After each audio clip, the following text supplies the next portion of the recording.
Hello and welcome back to the channel. Today it's time for my monthly Q&A video. These are all questions from September, so this video is a little bit late, but if you have a new question, feel free to leave me the question in the comment section below, and I'm going to be doing another Q&A video for this month as well. So I've printed out my questions here, and thanks again for all the questions and comments. I do appreciate it. The first one comes from GA. For some reason, I've always avoided almost all of Robert Altman's films, with the exception of MASH. If you had to recommend a single must-see film from his oeuvre, which would it be? Now, one of the things I was going to recommend here too, because I'm a big fan of Robert Altman, he's one of my all-time favorite directors, is this movie, Altman, which is basically talks all about his career. And there's the back of that one as well. And I believe you can still get this on Amazon. It's got this little slipcover, and then it opens up into this just great picture of Altman on the front there, and then the back. And this really talks about his whole career and includes also some short films and some commentary and interviews with some celebrities. But I highly recommend getting this one if you're interested in getting into Robert Altman. You can see how he got started, some of his early films, etc. But if I were to pick one film of his, I'm going to have to, this is really tough to pick favorites because I have so many of Robert Altman. I was going to say The Long Goodbye, but I'm going to go with Nashville from 1975.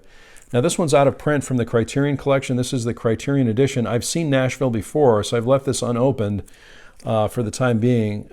But there is there's another edition of it as well from Paramount Presents, I believe, which is maybe a little bit more affordable, and it's available.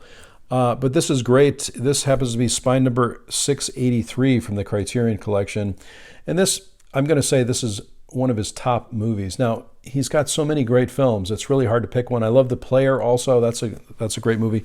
I know you mentioned not to talk of MASH, but MASH is also one of my absolute favorite Robert Altman films too. So many films in his filmography that you can pick from. And I'm such a big fan. I could watch any one of his films over and over again. I'm just thinking of this other movie also with Philip Baker Hall, Secret Honor, which is about Nixon, that he did at a college, I believe, too, which is also great. Many of the films have been released from the Criterion Collection, too, and they are still available. So that's just a great question, and I love it when somebody reminds me of Robert Altman, because I realize I need to watch another Altman film again. I've seen them so many times. Great question. The next question comes from Dan Withrow. Question for next month. I recently watched Inception, big fan. I was wondering how you feel about Christopher Nolan and his films. My top three would be The Dark Knight, Dunkirk, and Inception. What would yours be? Love the channel, and thanks again for taking my question. And thanks so much for the question. And Dan, I know you regularly ask questions, and I really appreciate it. This is such a great question. Now, I recently watched Dunkirk, and I was so impressed with it. I hadn't seen it when it came out. And I was so impressed with it, just the flying sequences and so many great things about it. So that is one of my favorites, but I'm going to say that probably my top two outside of Dunkirk, which would be number three, probably the first one would be The Dark Knight, as you mentioned. The Dark Knight, obviously, one of my absolute favorite films. And of course, I love Batman and the entire franchise there. So this would be a top film for me. And the next one would be Interstellar. I just love Interstellar. I could rewatch this movie over and over again. I think it has so much meaning. Very interesting, well shot. This one is the 4K. I don't have many 4Ks, but this is one that I picked up on 4K. I'm really happy that I did. And so that's one. And Dunkirk would be number three for me, I think. And now, again, I've only seen it one time, but I really enjoyed it. Really thought it was a great film. That is just a great question. Inception is also very good, but those would be my top three. The next question comes from Joshua. Will you return to the series where your wife randomly picks a Criterion movie to watch and discuss? Not sure if it didn't work out, but I enjoyed it. Thanks. Yes, in fact, my wife and I have been talking about resurrecting this feature on the channel. Of course, we're starting to get into watching a lot of Halloween movies and getting into, watching a variety of things. We just have been watching movies on TCM. We've been watching old seasons of Survivor, as well as the new season of Survivor. watching shows like Mad About You, a sitcom, but I've recently been talking with her about this, so I think you're going to see that coming up very soon. If you have anything also specific that you'd like to see, let me know. We have so many criterions as well. She just kind of randomly picks one, or we talk about one to talk about. So you'll see that feature coming back hopefully very soon. Thanks so much for that question. I really do appreciate it. Next one comes from Andreas. Hi, Dave. Thanks for your answer last time. My question this time is, which Alfred Hitchcock film is your favorite? Mine is Rope. That's a great movie. And Psycho. Hope you are well and safe, and thanks for the great videos. Thanks so much for the kind words, and I hope you are well and safe also. And, you know, Hitchcock is also one of my absolute favorite filmmakers. It's so hard to pick favorites sometimes because you might be in the mood for an older film, a later film. But I will say that Psycho is up there. Let me see here. Psycho is definitely, you know, certainly in my top 5. I really, really enjoyed this movie, and it's just genius. So this is definitely a top film. And then it's so hard to pick favorites outside of that. But I will say the ones I watch the most, even today, and I'm watching them on this particular set here, and I'm going to open it up so you can see what a great picture of Hitchcock on the back there. And then I just like this with kind of images from all of his movies. But I will say the ones I watch the most are this one, Vertigo. That's probably one that I watch a lot, one of my favorites. And where's the next one here? Of course, I love all Alfred Hitchcock movies. It's really hard to pick the favorites. I just recently watched this one, The Birds. I rewatched. I've seen this so many times. I watched it last night again, which is great around this time of year. Obviously, a horror film, but I keep getting new things out of these when I watch them over and over again. And let's see, where's the Rear Window? Probably in my top 3 at least. And I just love Jimmy Stewart as well. So if you haven't picked up this particular set, I think it's still available, and it's a great set to pick up. Now, of course, a lot of the Hitchcock movies are getting released on 4K, or some of them anyway. But this is perfectly fine for me. These are all on Blu-ray, and it's a great set.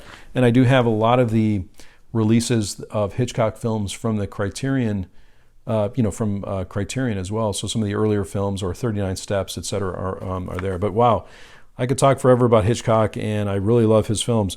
Let me know in the comments below. Also, if you have a favorite Hitchcock film, let me know, as well. That would be great. The next one is from Lyra. Hello, Dave. I happened to catch your Criterion Collection tour video and saw that you own several Antonioni movies. What are your thoughts on his Alienation series, that being L'Avventura, La Notte, L'Eclisse, and Red Desert? I see them as meditations on seeking and avoiding human connection and the consequences. It's rare that I run into other fans of Antonioni, so I'm always eager for their perspective of these often misunderstood films. I thought you really captured the meaning of these films in a really good way. The Alienation series, again, a trilogy, but with Red Desert, it's really 4 films. And I remember seeing L'Avventura and really finding it very meditative. And like I said, I feel like you captured it so well, that being you see them as meditations on seeking and avoiding human connection and the consequences. Just really an amazing take on these movies. And I just love Antonioni and this trilogy, it's the trilogy plus Red Desert, as I mentioned before. So I have this one, and I have them all here. La Notte also. These are all amazing films if you have a chance to watch them. And I haven't seen them in quite a while, but every time someone asks me a question, I'm reminded that, boy, I need to revisit this again. I just love watching films over that I've seen before, too, just to see new things in them and enjoy them again. So this is L'Eclisse, and then, of course, Red Desert at the end here. The unofficial, I guess, part of the trilogy, Red Desert.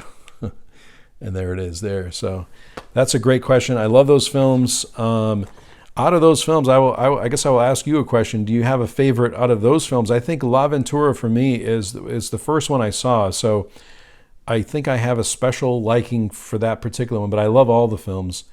And if you have a favorite Antonioni film also outside of this, let me know what that would be. The final question is from Timothy Ratz, and he says, who were some of your favorite movie villains? Now, the first one that came to mind is Darth Vader from Star Wars. I would say pretty iconic franchise here. This is the Blu-ray set. This is the 9-disc set with all the film, with all the 1, 2, 3, 4, 5, and 6, and then I have separate Blu-rays for the others. But Darth Vader definitely would be one of my top villains. I love all the, I mean, I'm not sure if I could say I love all the villains, but I like all the Bond villains. I think they're interesting. The Bond villains are they're always very unique, always have unique traits. So the Bond villains, for sure. I know I showed the Dark Knight, but certainly the Joker is one of my favorite villains in the Batman franchise. And then the other one I pulled too is Hannibal Lecter, which I recently picked up this collection here. Now, I saw Manhunter for the first time this year, and I really liked it a lot. Sometimes, you haven't seen a film all these years, you've heard so many good things about it, and then you finally have a chance to watch it. That's a very satisfying experience. And so I finally had a chance to see Manhunter, which I think is brilliant. And Hannibal Lecter in that movie is played by Brian Cox, I believe. And then in The Silence of the Lambs, of course, you have Anthony Hopkins, who of course is brilliant in that. But he's definitely one of my villains. But there's so many great movies and villains that you can see. I don't know that I particularly identify with the villains in these movies, but I do obviously have respect for them, and I do have some favorites. And I would say Star Wars probably and the Joker would be up at the top for me. So thank you so much for the questions this month. I appreciate it. If you have new questions for another video that I'm going to do this month, as I mentioned earlier, this one's a little bit late, so my apologies for that.